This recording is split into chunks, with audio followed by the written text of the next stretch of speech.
Let me now bring in someone who knows firsthand about running for president and running against Donald Trump. And it's the same person. It's John Kasich, former Ohio governor and NBC News political analyst. John, let me just start with what you just heard there. I see something that looks very familiar to me in 2016. You were in the middle of it. Does it look familiar, or can this be different? Well, the one thing that is strange, Chuck, to me is somehow they think they can win by being cultural warriors and trying to eclipse Trump. I think that's really hard to do. What DeSantis, in my opinion, ought to be talking about is what he did as governor that got him those massive victories, including places, in the Miami area that nobody thought would happen. And those are issues like what he did with the hurricane to be a leader, what he did to open the state economically, what he did with the Everglades on environmental issues, why they keep pivoting to the hard right, a cultural warrior. Reagan was a happy warrior. Being a cultural warrior today, you may win a primary, but how are you going to win an election when all you're doing is talking about these divisive issues? That's what kind of puzzles me about all this. And the question is the party ready for anybody with a more positive agenda? And I'm not so sure at this point. Well, it's interesting. I've talked to a lot of strategists about this because I'm just as puzzled as you are. And what they'll say is this is what the electorate wants. They're looking for fighting. They're looking for resistance. They're looking for the cultural warrior. There isn't, for whatever reason, there isn't a belief that the party's been losing. Right? We can discuss. I know. And that this is what they believe, that the electorate is looking for this. So, look, I don't get it either. But you're closer to the ground in Republican politics. Well, Chuck, and I know things are on fire on the right. Listen, the problem that the party has is they are a party right now that is in fear of the future. They worry about the demographic changes. Who are these people that are going to come in? What do they look like? They're worried about these cultural changes. They want to kind of roll the clock back to 25 years ago, or longer than that. That doesn't really work. They worry about technology. This AI. It's just terrible, scary. We cannot. And the Democrats, on the other hand, they get excited about change. Back when Reagan was running for president, he was the youthful, forward-looking person. Now it seems as though our party kind of looks backward. And you know what people care about, Chuck. You've covered all these races. Jim Rhodes, the old governor of Ohio, talked about it. It's the pocketbook. It's prescription drugs. Although I did see that DeSantis is now beginning to talk about the prescription drugs. I think that's a really important issue. It's always pocketbook issues, not this, book banning and casting aspersions on people who don't look like us or think like us. I don't see that. But look, that's where they think they're going to go. But I don't know how you win. And look at the results in the last few elections. How can you say we're winning? We're not winning.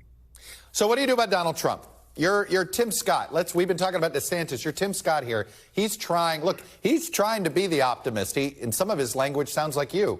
And I mean that as a compliment, the way he's trying to talk. He's trying to be forward-looking. He's trying to be a futurist. He's trying to be rhetorically a bridge builder.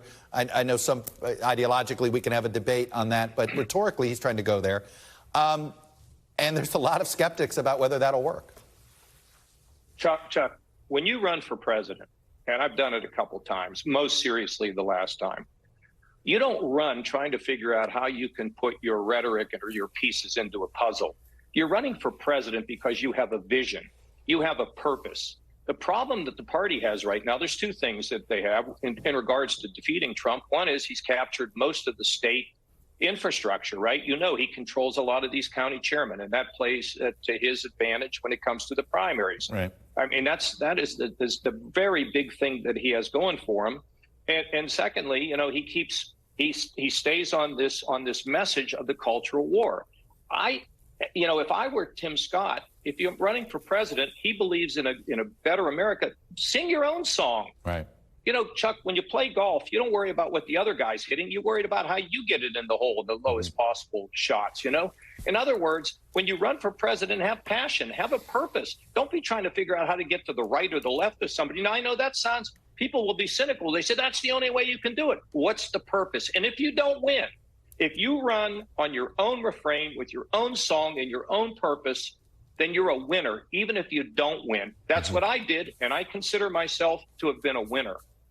I've talked to a few Republicans who are reluctantly going to end up supporting Trump, not because they think he's the best candidate, but because they think he'll burn the party down if it's not him as the nominee, and in order to preserve the down ballot conversation, let him lose this one more time, and then the party can move on. How do you deal with this fear of him not conceding? Because I think it's having an impact. Chuck, can you imagine people saying, political, I don't know who they are, they must live in Washington in a cave somewhere. They must say, we need to let him win because we're worried about all these other elections. Are you kidding me? What about the country and what about the party? See, if the Republican Party wants to get back on top again, it has to have a positive agenda for the future that improves the lives of families across the country. And that's the economy, that's immigration, it's trade policy, it's prescription drugs, medical costs.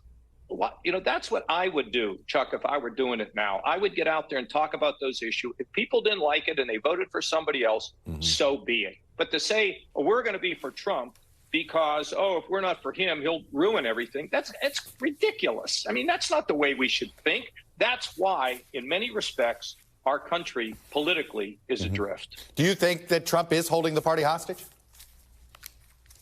I have no. You want me to try to predict Donald Trump? No, I mean, okay. predicting's the wrong word. Look, he never conceded losing any race that he lost. No, look, I mean, the guy is capable of saying anything and doing anything. What impact it has if he's not the nominee, I don't know. I mean, obviously, if he did that, but it's a long way between now and then, and we just have to see how it goes. Yeah. If he does it, there's going to be, an outrage. Yeah. But look, if the party doesn't change its vision and its message, cultural wars, Chuck. I mean, maybe you're gonna think I'm wrong about this, but I don't think you win by dividing with cultural war. I just don't see it. I don't know how you win a general election that way. You agree? Yeah, I don't know how you win it. I understand. I'm talking about a general election. I understand the primary. What do you run for? You run to get. I hear you. So you run to win the primary, and then what do you do? Come on, we always know. The Republicans, you run kind of to the right, and then you move to the middle. But these people are running to the right, to the right, to the right. I mean, and on issues that are so divisive, it doesn't bring about any sort of American kumbaya, which we need some of, I think. Well, John Kasich. Not that the Democrats are perfect, by the way, because remember one thing. The Democrats are not happy with their nominee. They don't look, here's the fact. Yeah. The Republicans and the Democrats, neither of them like Trump. They don't like Biden. They wish they had somebody else. Yeah. It doesn't seem as though there's the force to get them out of the way. Well, maybe they're unfortunately. Tina Turner was right. We don't need another hero. We just need a leader. Anyway, John Kasich, thank you, sir. Always good to get your perspective. Always fun, Chuck. Thank you. Thanks for watching our YouTube channel. Follow today's top stories and breaking news by downloading the NBC News app.